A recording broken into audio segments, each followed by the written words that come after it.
As ek wou weet wat in jou hart is, wat werklik vir jou belangrik is, hoe sou ek dit kon vasstel? Hoe sou ek dit kon uitvind? Dalk kan ek kyk na hoe jy jou tyd gebruik, veral jou vrye tyd, hoe jy dit gebruik. En dit sal vir my 'n goeie indikasie gee van wat in jou hart is en wat jou belange is. Of dalk kan ek ook kyk oor hoe jy jou geld gebruik. Dit gaan ook vir my 'n lesing gee van jou hart, van jou begeertes. Maar dalk is daar selfs nog 'n beter manier om jou prioriteite te evalueer. Dis nie 'n moontlike manier nie, maar dit is 'n beter manier. Kom ek sê ek word gegee, iemand gee vir my 'n manuskrip. En op daai manuskrip is al jou gebede vir die laaste jaar. Alles wat jy gebid het. Daar's ons hele volledige gebede. En dan sal 'n hele afdeling met al jou gebede per onderwerp gesorteer. So ek kan kyk hoe lyk 'n gebed van jou in geheel en ek kan kyk waarvoor bid jy? Wat is jou prioriteite? Wat is vir jou belangrik?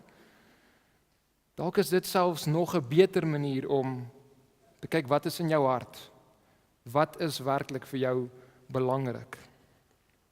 En nou vandag gaan ons 'n groot gedeelte van ons tyd spandeer om Paulus se gebed vir die Filippense te gaan evalueer. Ons gaan kyk na sy gebed.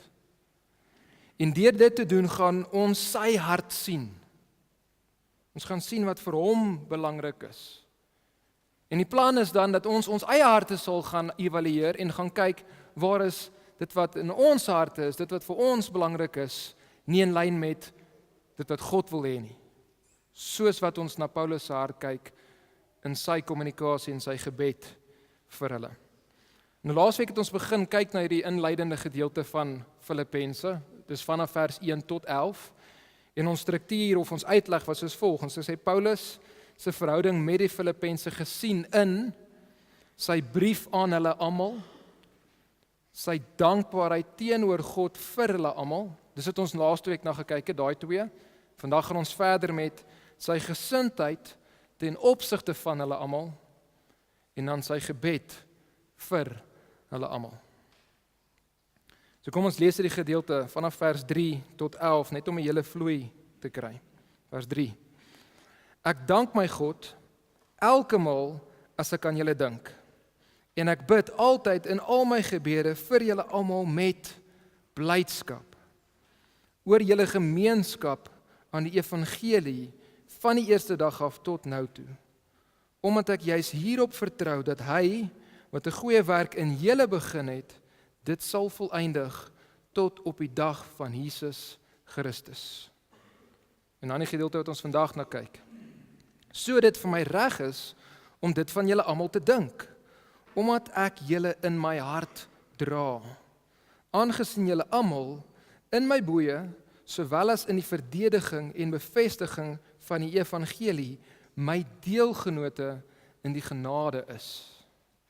Want God is my getuie, hoe ek na julle almal verlang met die innige tederheid van Jesus Christus. En dit bid ek, dat julle liefde nog meer en meer oorvloedig mag word, in kennis en alle ervaring, om die dinge waarop dit aankom te onderskei, sodat julle rein en vir niemand te aanstoot mag wees nie, tot op die dag van Christus. Vervul met die vrug van geregtigheid wat daar is deur Jesus Christus, tot heerlikheid en lof van God. So vandag sien ons daar in vers 7 en 8 sy gesindheid ten opsigte van hulle almal. En dalk is dit beter selfs om te praat van sy hart teenoor hulle almal, maar julle gaan nou sien hoekom ek die woord gesindheid gebruik het. Paulus begin vers 7 daar en hy sê, soos dit vir my reg is om dit van julle almal te dink. Nou, wat is die dit? wat Paulus van hulle almal dink. Hy sê nie vir ons nie. Donnie, hy gebruik die woord dit. Wel, dit moet verwys na dit wat voor hierdie kom. Dit wat hy nou net oor hulle geskryf het. Dis wat in sy denke was. Paulus sy denke teenoor hulle was gevul met dankbaarheid, het ons gesien in vers 3, gevul met vreugde of blydskap, vers 4, en gevul met vertroue, sekerheid in God, vers 6. So hy's dankbaar teenoor hulle, hy's bly teenoor hulle, hy het vertroue, as gevolg van hulle en God. So hy het hierdie positiewe siening, hierdie positiewe tipe van denke oor hulle. En my 53 vertaling sê, soos dit vir my reg is, om dit van julle almal te dink. So hy het hierdie positiewe tipe van denke, of ingesteldheid, oor hulle, en die 53 gebruik hy woord dink, om dit te beskryf. Maar 'n aantal van die Engelse vertaling sê, to feel this way about you. Dit is hoe ek oor julle voel, nie oor julle dink nie. So nou is die vraag, praat hierdie van denke, of praat dit van gevoel, emosies, of is dit dalk 'n kombinasie van die twee? Nou die woord wat Paulus hier gebruik, wat die Afrikaans vertaal het as dink, is nog 'n belangrike, amper 'n kernwoord in Filippense. So ek gaan nou daai vraag beantwoord, is dit dink, of is dit emosie, gevoel? Ek wil net eers vir julle uitwys, hy's bietjie weggesteek hierso, maar hierdie woord is een van die belangrike woorde om te weet wat hy beteken vir hierdie boek. Want hy gebruik dit 'n klomp keer. Dit kom 10 keer voor in die brief. En dis 'n woord wat eintlik in ander plekke baie min gebruik word. Dit word min gebruik in van die ander briewe van Paulus. En hierdie woord word vertaal op die verskillende plekke soos volg: eensgesind, en die fokus op die gesind gedeelte van daai eensgesind, in hoofstuk 2 vers 2, een van sin, ook in hoofstuk 2 vers 2, so hy gebruik daai een woord 2 keer in een vers, gesindheid, in 2 vers 5, so gesind wees, 3 vers 15. So dit praat van jou gesindheid. Of dalk is dit beter om te praat van jou ingesteldheid ten opsigte van iets. Moontlik mense, in meeste van hierdie kontekste is dit oor ander mense in die gemeente. So hierdie woord praat van jou denke, maar ook jou wil en jou emosie. Jou ingesteldheid is dit wat jy dink oor iemand, maar dis ook half dit wat jy voel van daai persoon. En dis moontlik hoekom van die vertalings dink gaan en van die vertalings gevoel gaan. So dit praat van jou ingesteldheid of jou gesindheid. So Paulus het hierdie blymoedige, hierdie vreugdevolle ingesteldheid teenoor hulle. Dis sy gesindheid wat hy gehad het ten opsigte van hulle. En Paulus sê dit is reg. Kyk wat sê dit, hy sê daar, soos dit vir my reg is om dit van julle te dink, om hierdie ingesteldheid te hê. Hierdie houding van Paulus teenoor hulle is reg. Dit is hoe dit behoort te wees. En nou wil ek jou vra, is jou ingesteldheid, jou gesindheid teenoor, luister mooi, elke ander persoon in hierdie gemeente reg? Elke ander persoon. Of nie? Is daar mense in hierdie gemeente in wie jy dalk 'n weerstand het? As jy aan daai persoon dink, dan is jou denke, jou gedagtes, jou begeertes vir hulle is nie, Here, seën hulle. Here, laat dit goed gaan met hulle. Here, help hulle om meer liefde vir U te hê. Help hulle om meer van U te ken, meer van U te weet en te groei in kennis en liefde van U. Dis in jou gesindheid nie. Inteendeel, wanneer jy aan hierdie mense dink, dan is jy sommer omgekrap. Is dalk geïrriteerd. Is daar enige sulke mense in hierdie gemeente? En as daar so iemand is, maak dit 'n saak van gebed. Gaan bid daaroor. Luister mooi. Gaan bid vir hierdie persoon elke dag. Gaan bid vir daai persoon elke dag. Gaan bid vir julle verhouding elke dag. Dis 'n moeilike instruksie. Bid vir hulle geestelike groei. Bid dat God hulle sal seën, sodat jou houding teenoor hulle sal begin verander, soos wat jy hulle voor God in gebed bring, sodat jou gesindheid teenoor hulle sal verander.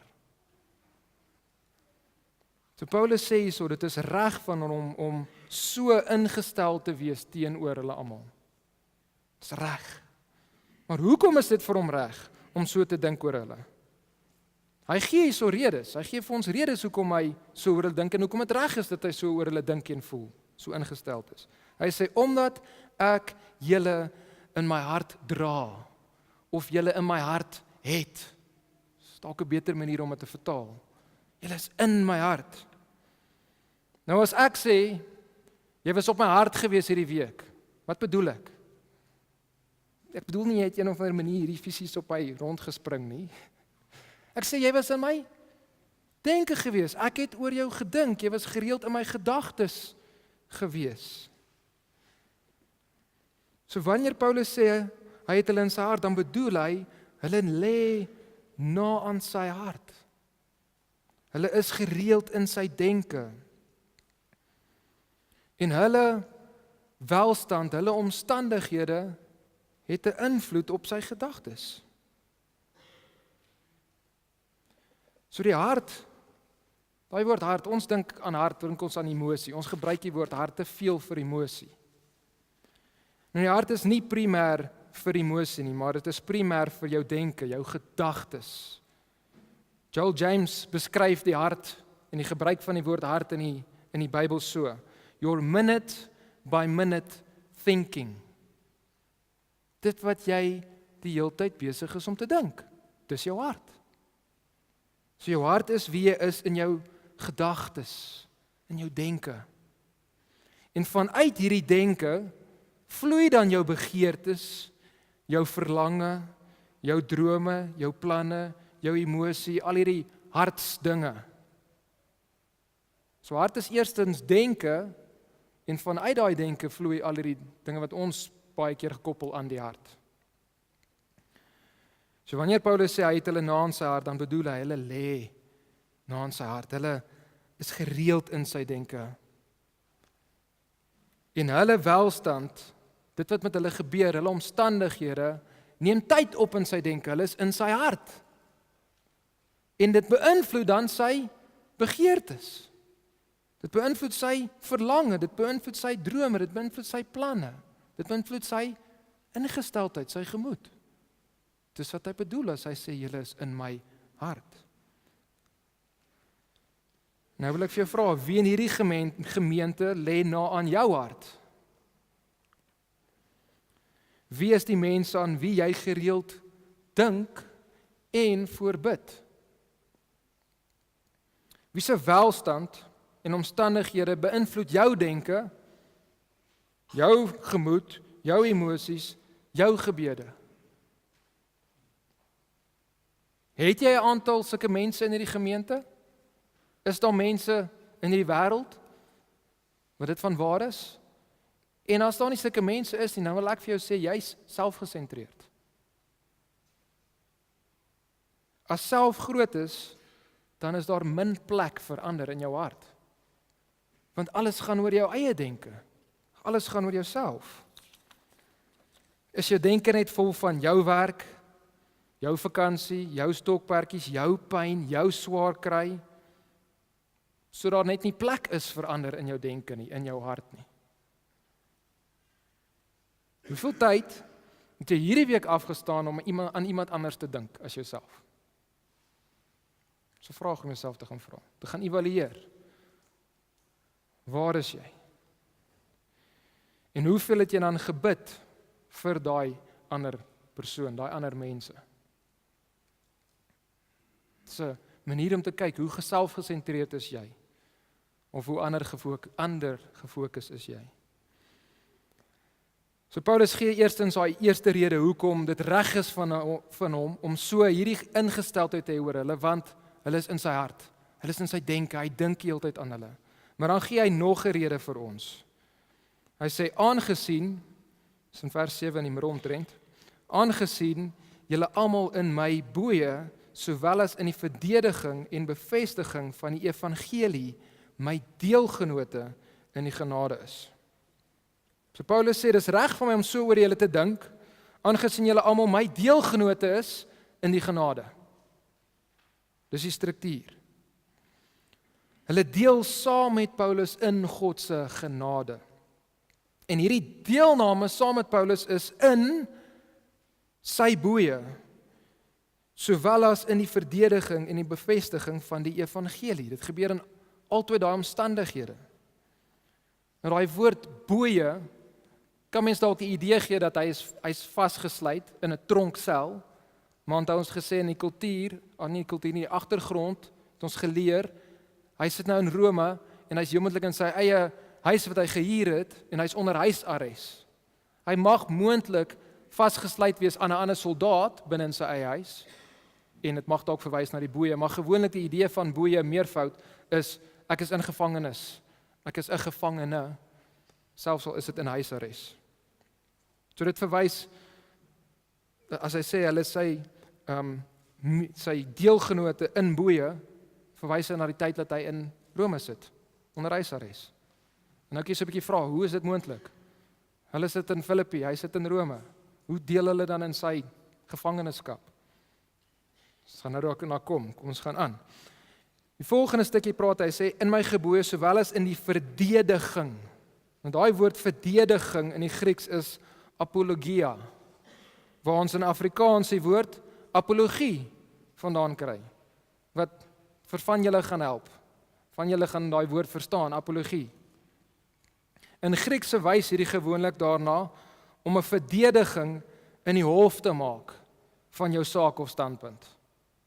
So dis 'n baie formele ding. Hierdie is gewoonlik in 'n hof wat dit gebeur.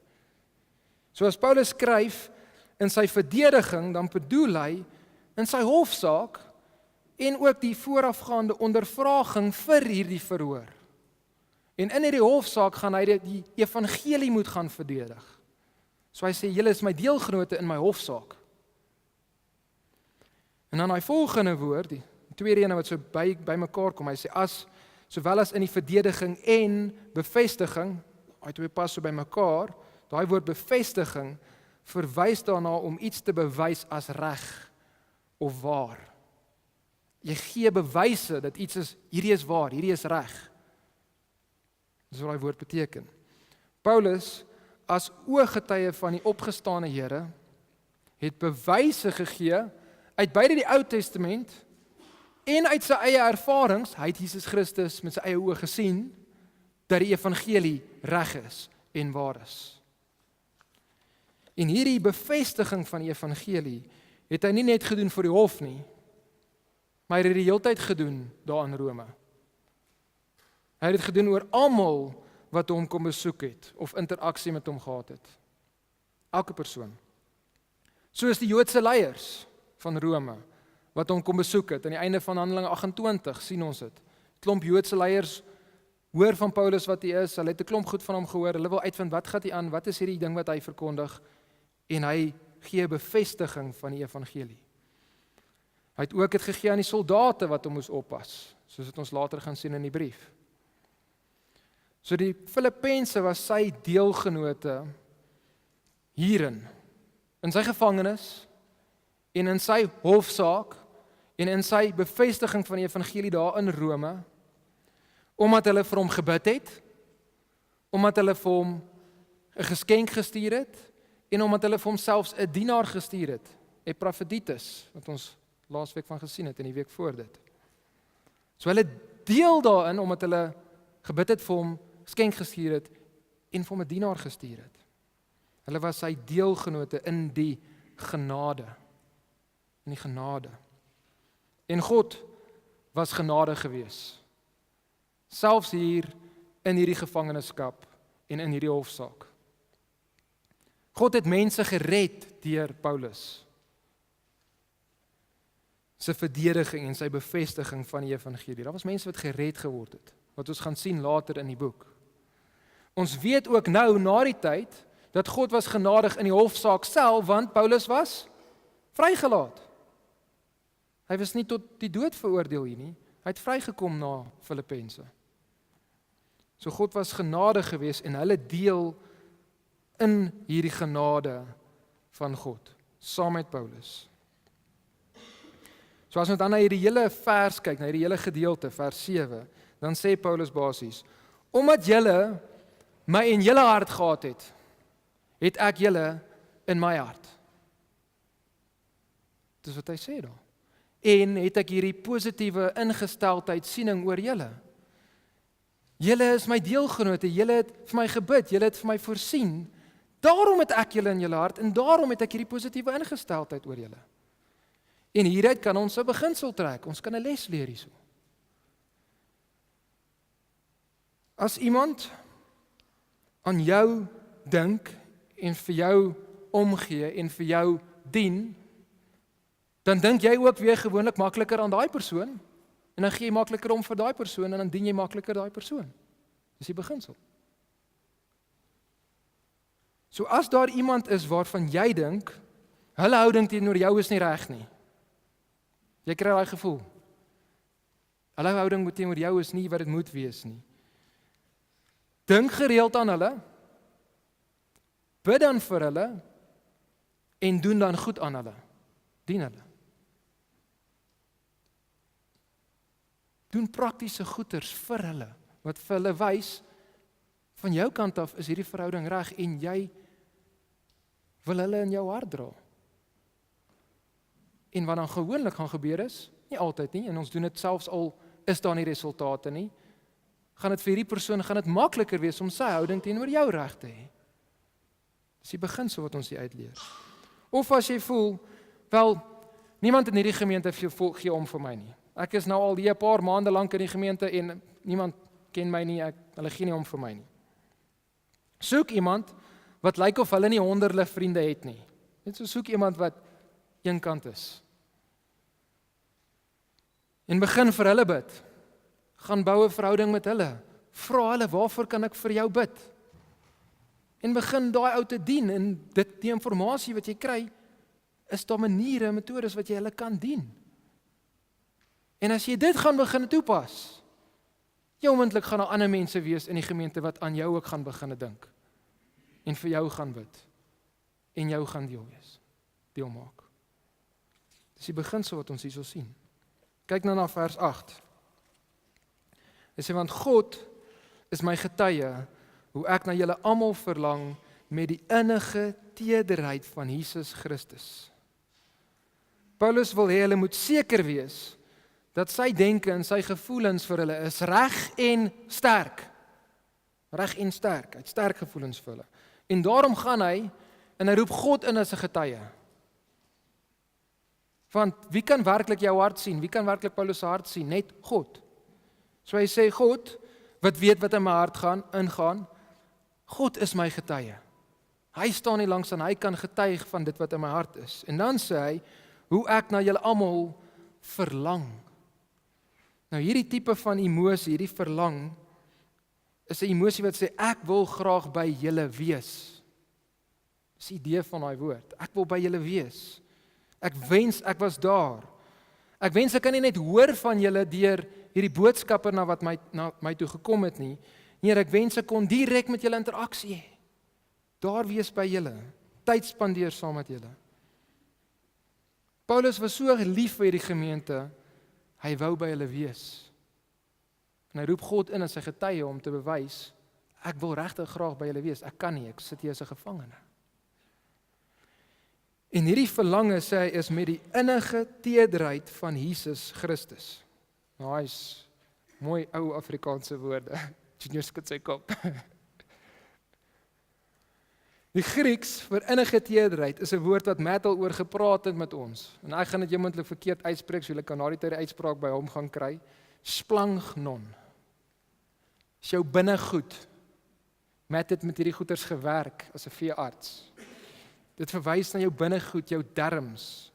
Hierdie was hulle woord wat gepraat het van emosie. Ons sal sê, weet my hart breek vir daai persoon. Hulle sal sê, my binnegoed, my splangnon breek vir daai persoon. Dis hoe hulle die woord sou gebruik het. Dis die woord vir emosie. Maar hierdie emosie is 'n Christelike emosie. Hierdie is die tipe van omgee en liefde wat Christene vir mekaar het. Paulus sê die innige tederheid van Jesus Christus.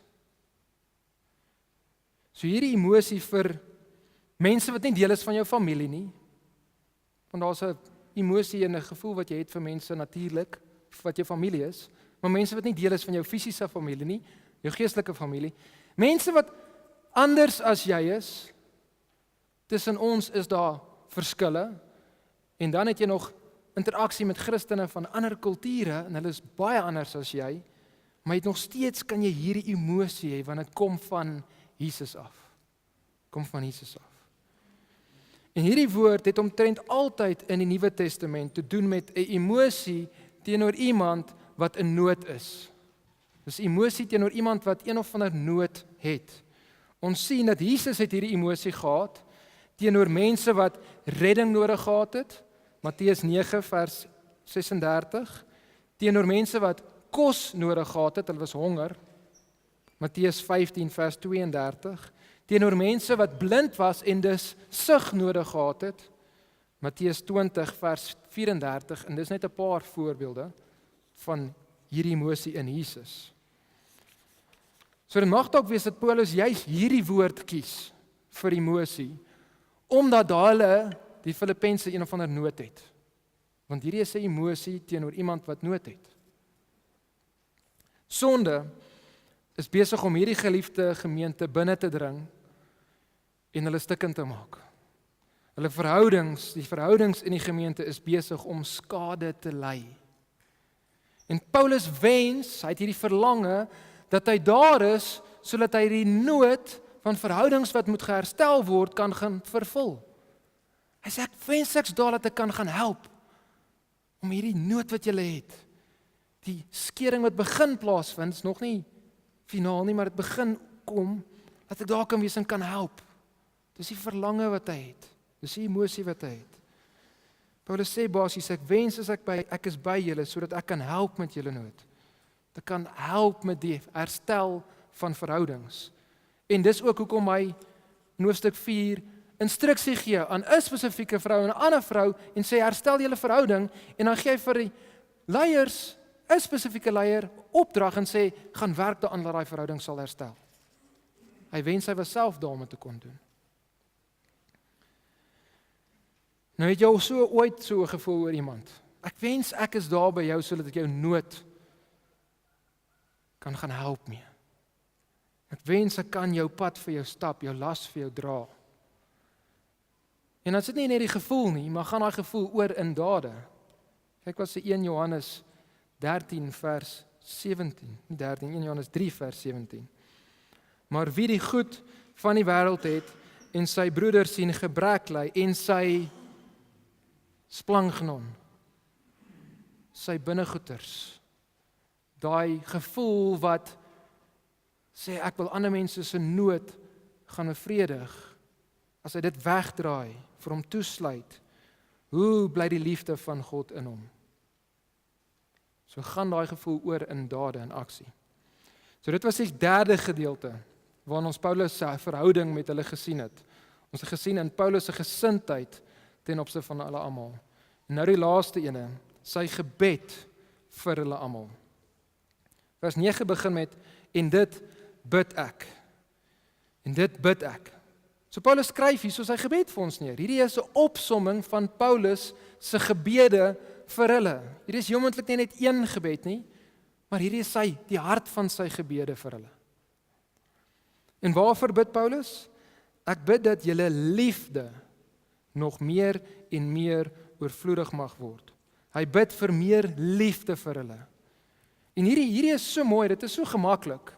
As jy net sê ek bid dat jou liefde sal meer word. Ek dink elke liewe mens in hierdie wêreld, gered of ongered, sal sê ja, bid dit asseblief vir my. Sal lekker wees as my geliefde kan meer word. Hulle sal dit wil hê hierdie gebed totdat hulle besef wat Bybelse liefde is. Dan gaan hulle dit nie meer soek nie.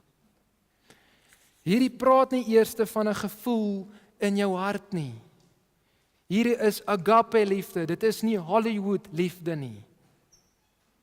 Glad nie, dis nie dit wat die wêreld dink van liefde nie. Hierdie liefde is 'n wilsbesluit om dit te doen wat tot voordeel vir iemand anders is, selfs al kos dit jou en selfs al verdien die ander persoon dit nie.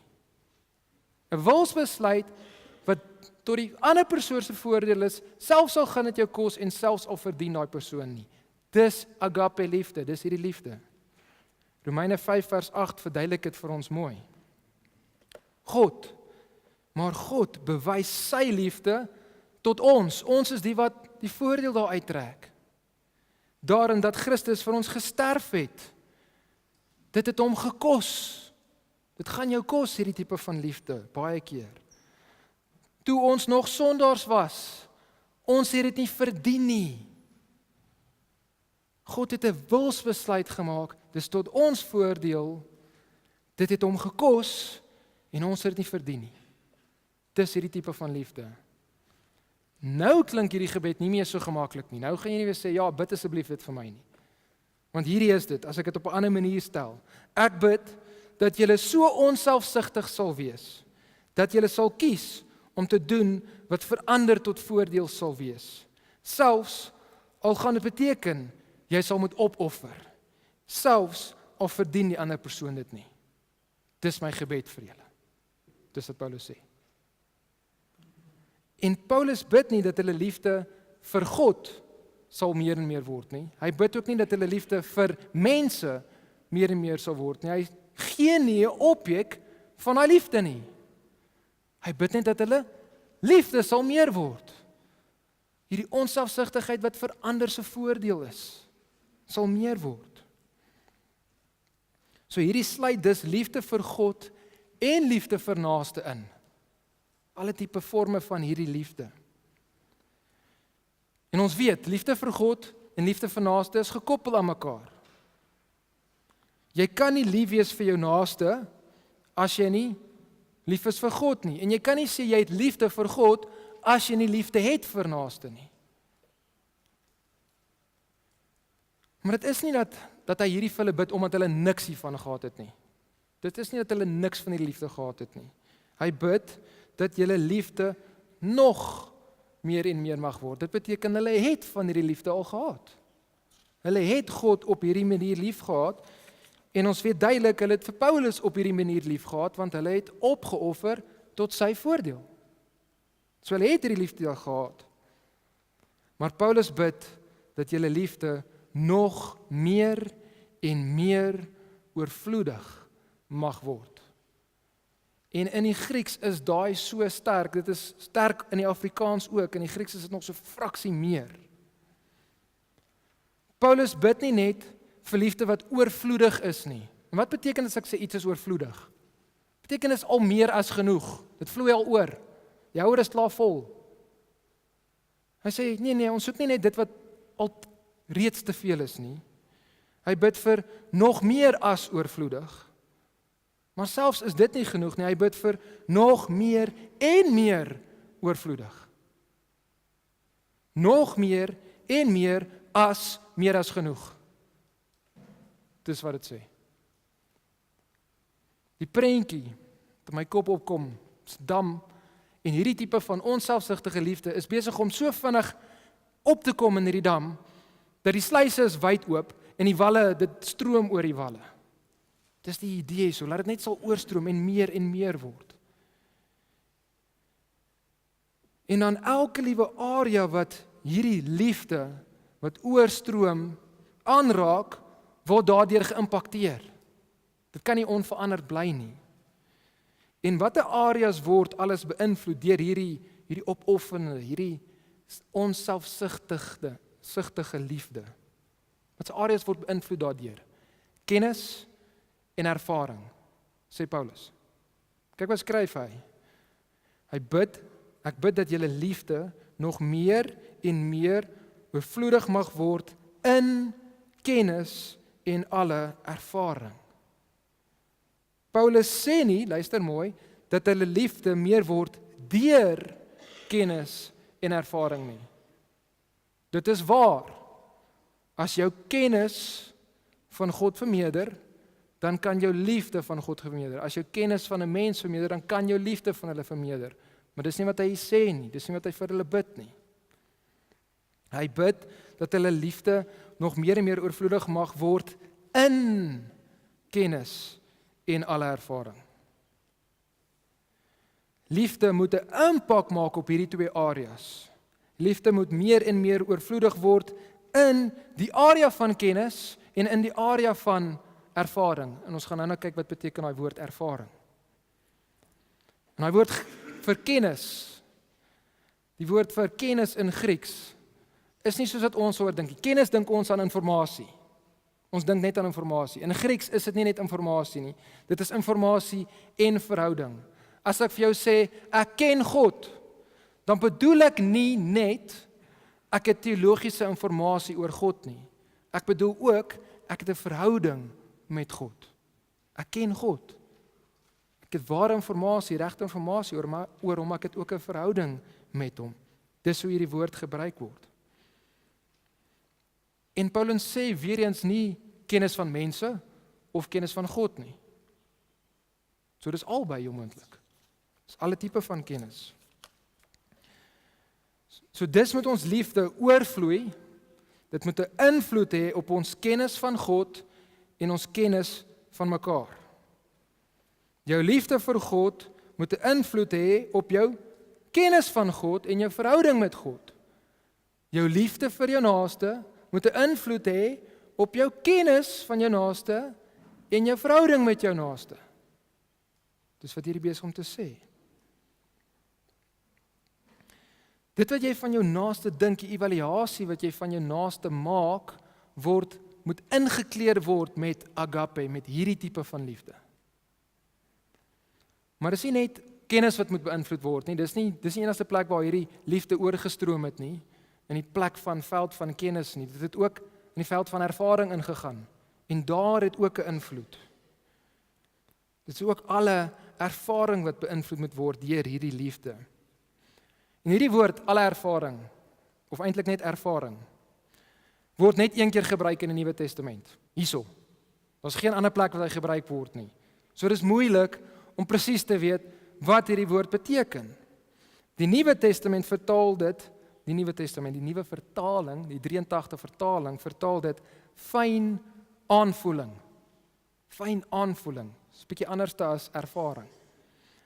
Maar in die Griekse vertaling van die Ou Testament kom hierdie woord gereeld voor in Spreuke. So hierdie woord in die Ou Testament vertaling in Grieks kom baie voor in Spreuke. En in Spreuke beteken dit die praktiese vermoë om te weet wat reg en verkeerd is in verskillende situasies, omstandighede. Dit is 'n praktiese vermoë om te kan onderskei. Hier kan ons dit dalk vertaal takt of dalk insig. Dit is 'n lewenswysheid, dit is 'n praktiese wysheid, dit is 'n Bybelse tipe van wysheid. Wat jou die vermoë gee om te weet wat om te sê en wat om te doen in verskillende omstandighede. Dis wysheid, dis iemand wat hy weet net hoe om 'n situasie reg te hanteer in lig van God se woord en die omstandighede. Dis waarvan hierdie woord praat. So kom ons sit dit nou bymekaar. Hulle liefde, hulle agape, moet oorvloei en hulle kennis moet daardeur beïnvloed word en ook hulle insig, hulle tak in alle tipe van omstandighede. So, onselfsugtigheid wat vir ander mense sal lewe, moet jou kennis beïnvloed en jou insig in omstandighede beïnvloed. Manier hoe jy besluite neem, beïnvloed. Maar dis nie waar Paulus stop nie. Kyk nou na vers 10. En ons gaan nou hierdie als toepas, by mekaar begin sit. Om die dinge waarop dit aankom te onderskei. So die doel van liefde wat kennis en insig beïnvloed is om te kan onderskei. Om onderskeidingsvermoë te hê. En hierdie woord onderskei is om iets op die proef te stel. Dit is, jy vat iets jy kyk daarna, jy evalueer dit, jy besluit, is hierdie ding waardevol? Is hierdie ding funksioneel? Is hy goed? Ja, kou hom. Of nee, gooi hom weg. Dis onderskei. Jy evalueer dit. Jy kan dan besluit, is hierdie goed? Ek behou dit, is dit sleg? Ek gooi dit weg. Maar wat moet onderskei word hier? Wat moet geëvalueer word hierso? My ou vertaling sê, die dinge waarop dit aankom. Die Grieks hier praat van dit wat noodsaaklik is, of dit wat van meer waarde is. Die beste ding, die excellent ding. So liefde moet kennis impakteer en jou insig impakteer, sodat jy kan onderskei wat is noodsaaklik en wat is meer van waarde. Nou waarvan praat Paulus? Hoe werk hierdie goeters als by mekaar? Kom ons pas hierdie toe op hulle omstandighede en dan bring ons dit oor na ons toe. Hierdie gemeente het 'n gebrek aan eenheid ontwikkel. Daar was tweedrag. Wat beteken, sekere mense het hulle eie belange heel moontlik in sekondêre areas, dinge wat nie noodsaaklik is nie, het hulle begin eerste stel. So jy het 'n groep mense wat goed wat nie regtig noodsaaklik is nie, sekondêr is, het hulle begin sê, nee, ons sal dit so doen. Hierdie is ons rigting. En hulle het begin verskil oor goed wat nie noodsaaklik is nie, binne hierdie gemeente. So Paulus bid vir hulle, dat hulle liefde sal groei, sodat hulle anders sal dink, en dinge anders sal evalueer, en dus net dit kies wat noodsaaklik is. Dit wat gaan help, om hulle eenheid te versterk. Dit wat van waarde gaan wees, vir ander mense in die gemeente.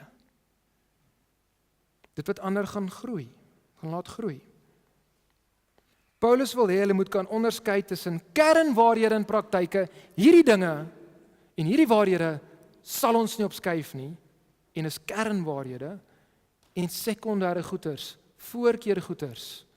En op die voorkeur goeders sê hulle, ek vat jou voorkeur. Hierdie is nie belangrik nie.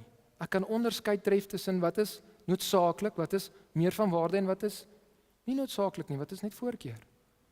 En ek gaan nie hierso sê, hierdie is hoe my wil moet wees nie. Dis wat hier aangaan, dis wat hy vir hulle bid.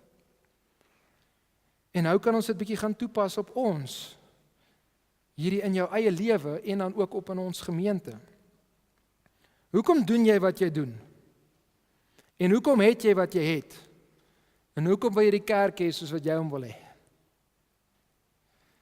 Is wat jy doen noodsaaklik? Is dit van waarde?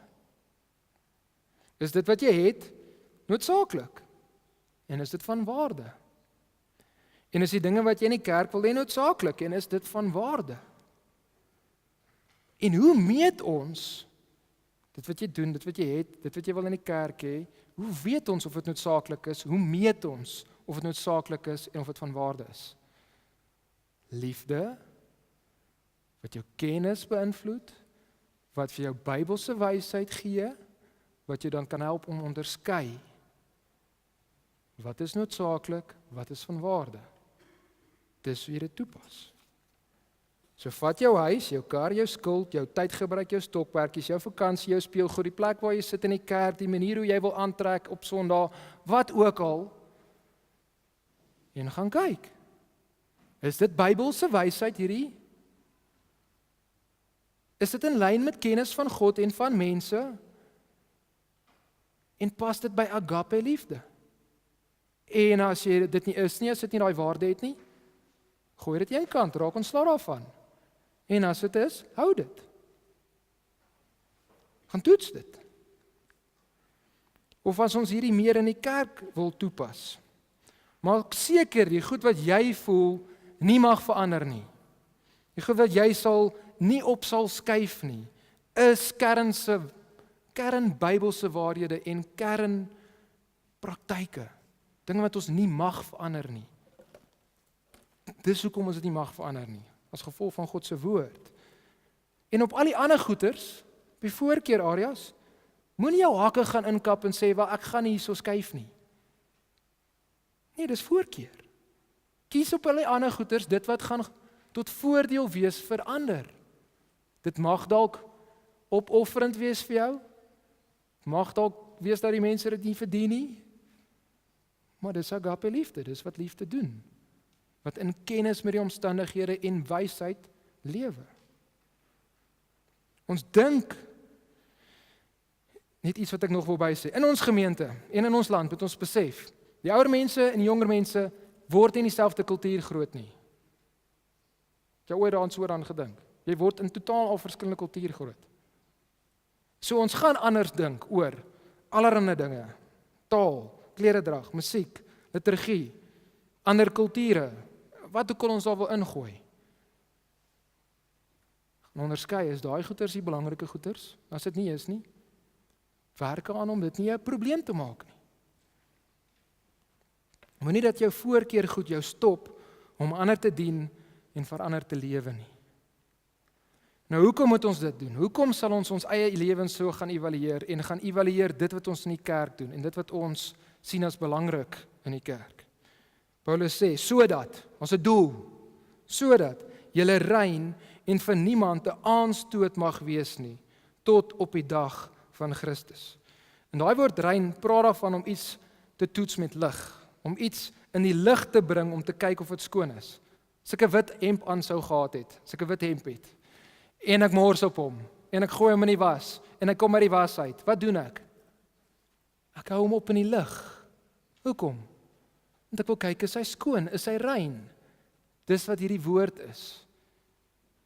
Die enigste verskil is, die lig is God se woord, en hemp is jou lewe. Dit wat jy kies, om in jou lewe te hê of nie.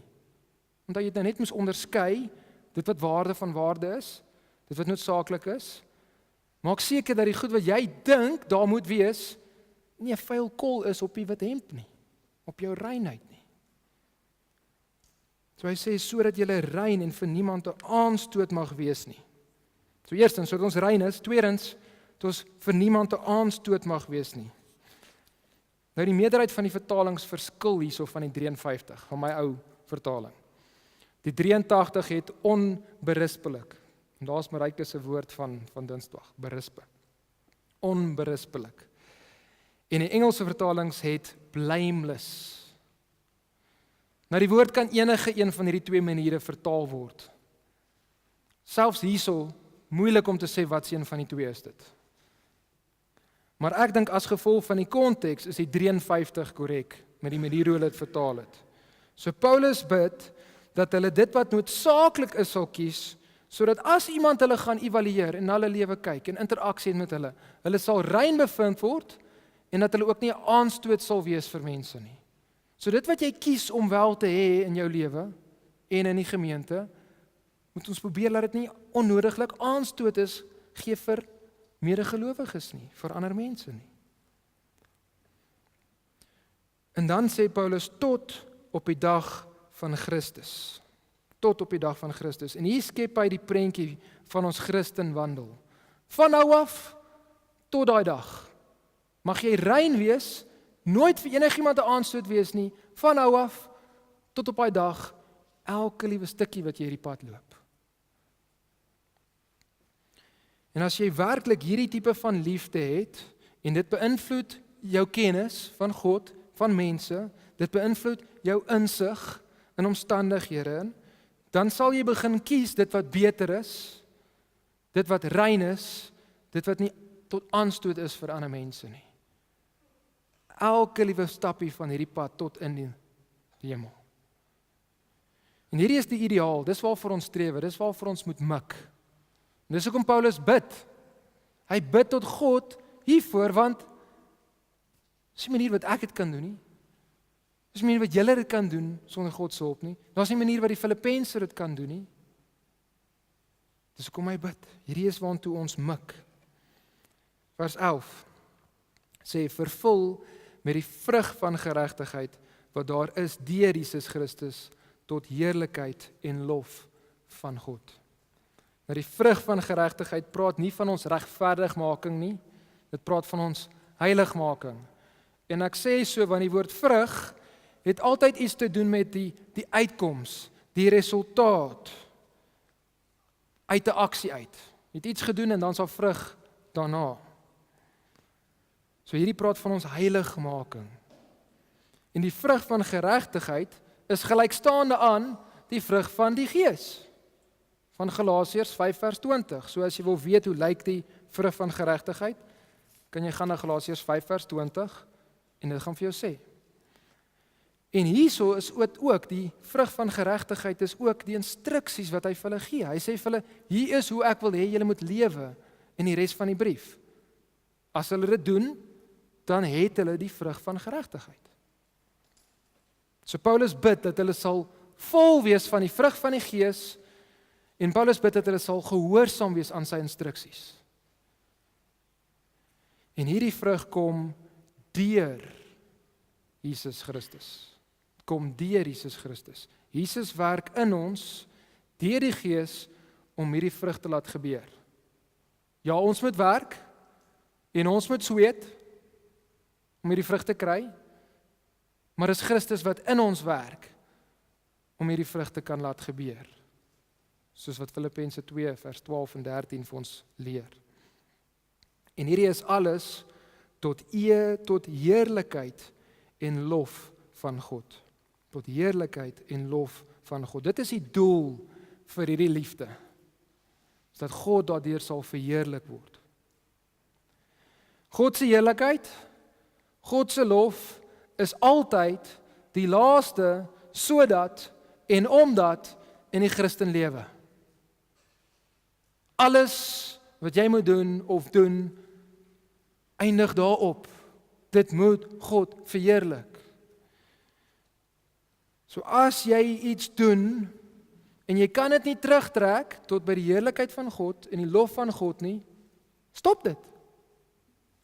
Hou op daarmee. Daar's nie waarde daarin nie. So klein bietjie waarde hier op aarde. Niks ewigheidswaarde nie. So gaan vat die tyd en gaan kyk na jou lewe en vra, help hierdie dinge wat ek het, hierdie dinge wat ek doen, hierdie dinge wat ek in die kerk wil hê, help hierdie my om ander mense lief te hê. Help hierdie my om God lief te hê. Is hierdie in lyn met kennis van God en met Bybelse wysheid?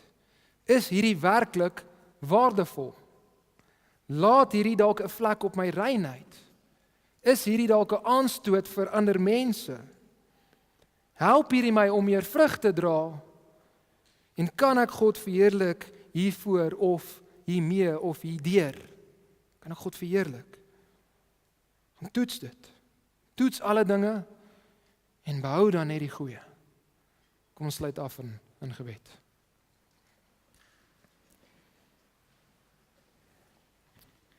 Here ons dankie vir u woord en u woord ontbloot ons harte. Here, want wie is daar van ons wat kan sê dat ons dink genoeg aan ander mense en nie te veel aan self nie, Here? Wie van ons is daar wat werklik ander mense in ons hart dra soos wat u wil hê ons moet doen en soos wat Jesus, soos wat u dit doen? U wat gekom het, al was u God, mens geword het en in ons plek kom sterf het, Here. Here, daar is niemand van ons wat hierdie standaard maak nie. En daarom dank ons u, Here, vir Jesus Christus. Dat hy altyd gehoorsaam was, tot die dood op die kruis, en dat hy ons sondes gedra het, Here. En ons dank u dat u vir ons u Gees gegee het wat in ons werk. Dat hierdie vrug van geregtigheid deur u Seun Jesus Christus kom, Here. Ons dank u vir die woord. Dat ons kan gebruik, Here, om te gaan evalueer dit wat in ons lewens is, dit wat in ons harte is, dit wat in ons denke is, Here.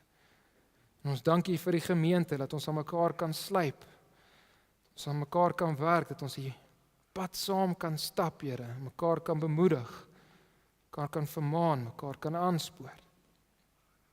Here, ek bid dat u ons sal help om ons harte te gaan evalueer, te gaan kyk hoeveel van self is daar, en hoeveel van u is daar. Here, hoeveel werklike liefde is daar vir u, waaraan oorspoel in liefde vir ander, Here. Here, help ons as ons u woord kyk en bestudeer, Dat ons nie net kennis bymekaar maak nie, maar dat dit ons liefde vir U sal vermeerder en liefde vir ons naaste ook, Here. Ons bid dit in die naam van ons Redder Jesus. Amen.